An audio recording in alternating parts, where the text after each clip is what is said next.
Ito yung daycare na hindi umaandar yung outdoor. Ayan. So, ayan, umaandar na siya. Ngayon, ang indoor naman nito nagbi-blinking, timer blinking. Pero okay na rin.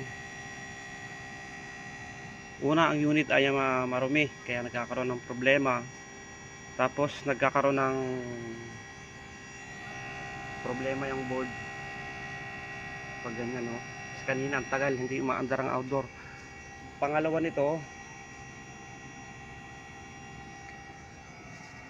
makikita nyo nag-yellow. Isa pa rin problema ito. Kaya ang unit mo ay humihina yung lamig.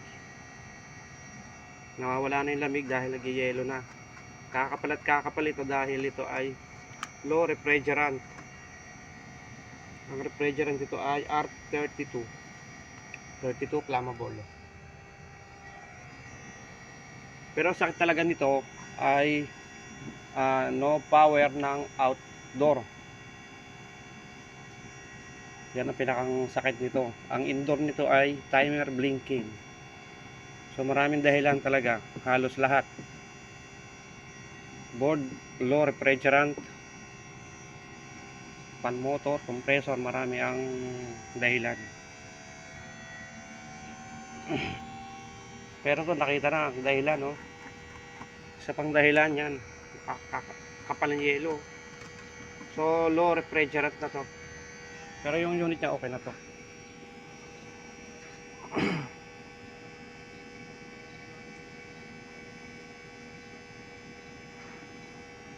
Pag ganyan, mamamatay pa rin yan.